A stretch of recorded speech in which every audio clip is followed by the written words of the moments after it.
Hello there.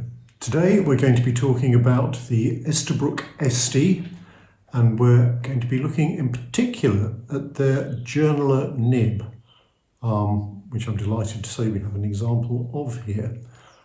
Esterbrook are a brand that I'm becoming increasingly enthusiastic about as I get to know them. It takes a while, but there we are. They do seem to be nice, well-made pens.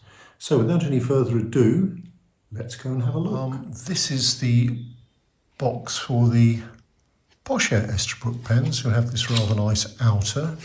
The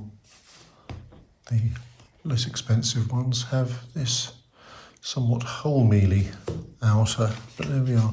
But inside the box it's the same. The box is the same, so you get this red cloth-coloured box, and very nice it is too. And inside we have the pen. Now, Esterbrook are noted for the very, very bright and spectacular resins that they use for their pens. Some of them extremely attractive, actually. But of course, I've gone for a black one here to demonstrate this, because this one actually has a stub nib on it.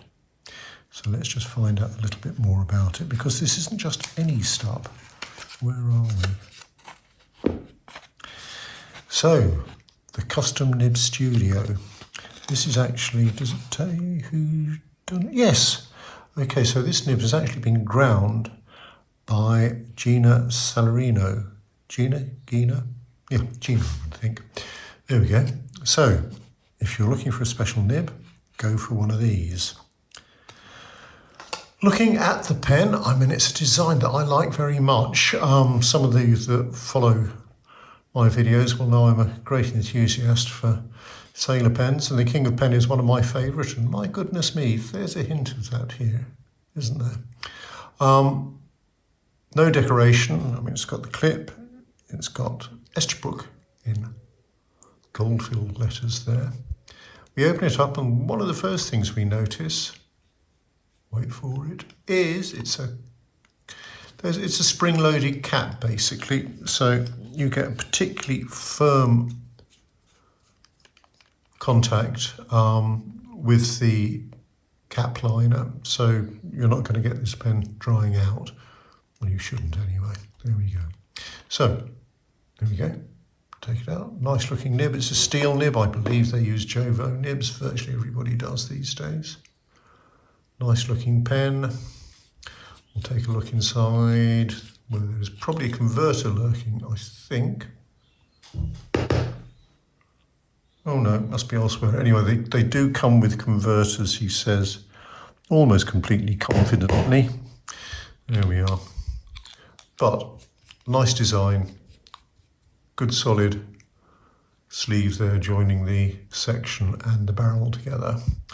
But on this occasion, it is the nib that we are most concerned with. And here, I wonder if I can zoom in. New phone, and it's very good at zooming. Oh, look at this. Oh, wow, look at that.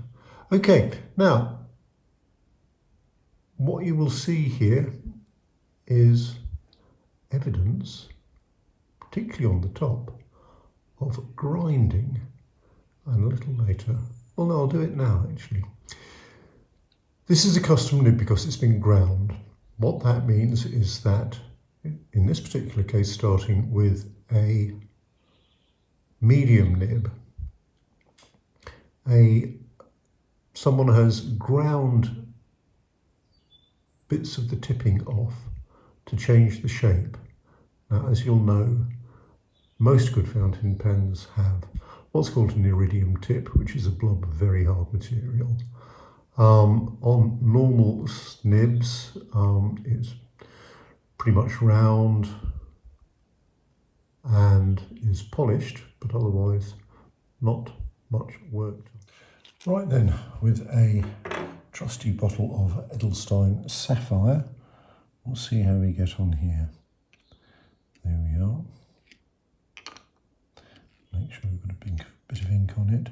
So this is the As always, I'm going to write around the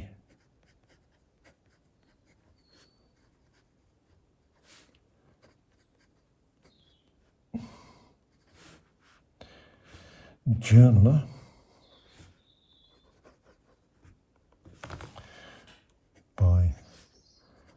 Well, I've got to say, first impressions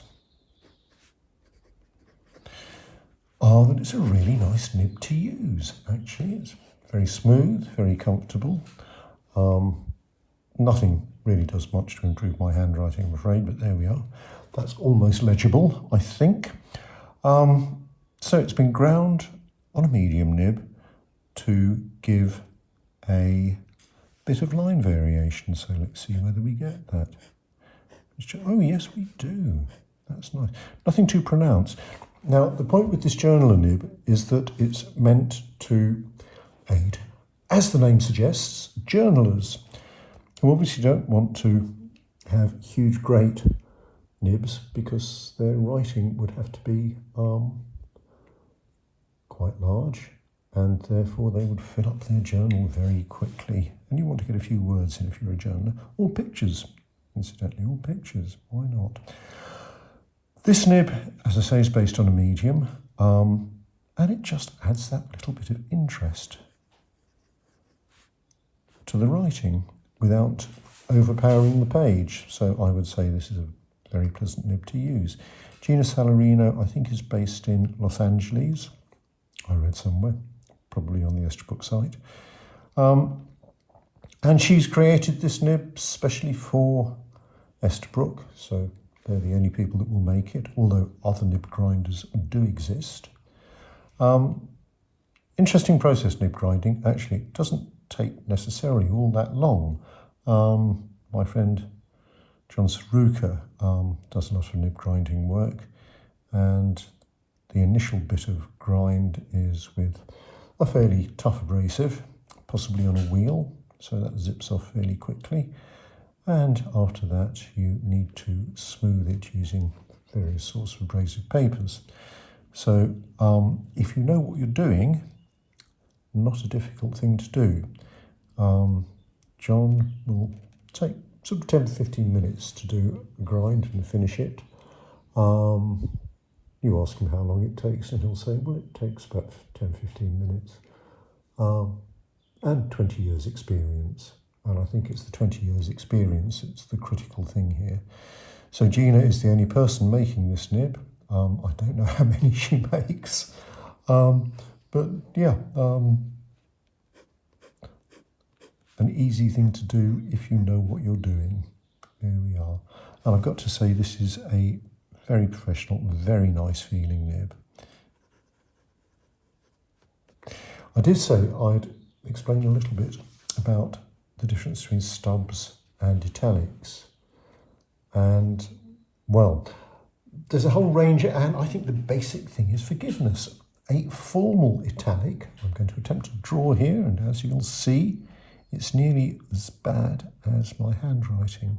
But a formal italic is ground to be very, very square. So looking down at it, that'll be the ink channel down the middle. It will have practically square ends there, and will give, looked at sideways, the nib will look sort of like that, which is quite difficult to use. And the problem with a formal italic is that it's extremely unforgiving.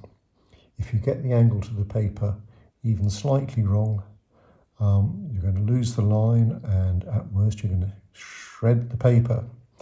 So many grinders and many italic makers will now create what's called a cursive italic, which enables you to do joined up writing. These will tend to work best taking the nib off the page as you move in a different direction with the letter. So a cursive italic will look more like, still fairly straight edges. There we are. And when you look at the side of the nib, you'll also find, oh, better make that one a bit longer. Whoop. There we go. The curve, there's a bit of a curve on the top there, so you've got rounded ends here and a bit of a curve there. This means that the nib will be much more forgiving if you change the angle, so you can have different angles to the page, like that even, and continue writing, so that works well. A stub is really much of the same. It is, in this case, ground on a medium nib. So what you've really got is a classic round tip nib. So a round tip nib, oh, this is not going to work to scale. But anyway, a round tip nib will be pretty much circular, the blob, and then what they'll do is grind off the top and the bottom, so you get something that's pretty round. That's starting to look a bit like a heart, isn't it? But there we go. And on the side view, you're going to find it's going to be like that. So the stub nib is even more forgiving. So as I said a little while ago, unforgiving, quite forgiving, very forgiving. So a stub is easier to work with. Of course, the downside of that is that you won't get quite the same degree of line variation. But I've got to say, I do like the degree of line variation there. That's very nice indeed. So nice one, Gina. A very nice nib. For the privilege of this nib, I think they cost about another 40 quid. And I think that's a very good price, actually. I would certainly go for that. So here we are. That's the Esterbrook SD with the journaler nib. And I thought it might be useful just to do a quick comparison with a standard medium nib. So here we go, this is another Esterbrook SD. A nice pen. This one has actually got a converter in it, and I'm going to have to go back to the office and find the converter for the black pen, because it's got to be around somewhere. There we go. Okay, so put that in there. So let's just move this a bit.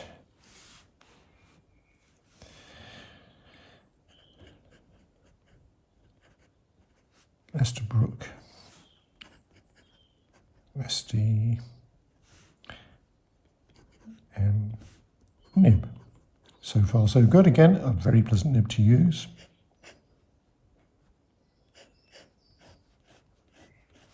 And as you'll see, not nearly so much line variation there, if any, to be honest. But a very pleasant nib to use again, very smooth. Yes, it will do numbers too, as will the journaler. There we are. So we're talking about Esterbrook Estes. I'm going to do some more videos actually, because they do a couple of other specialist nibs. One is a sort of needlepoint nib, and the other is essentially an architect's grind. So watch this space if you've enjoyed this, or avoid it like the plague if you haven't. So this is John Hall from Right Here Pens. I've been looking at the Esterbrook SD, particularly with the journaler nib, and yeah, more to come. Thank you very much for watching.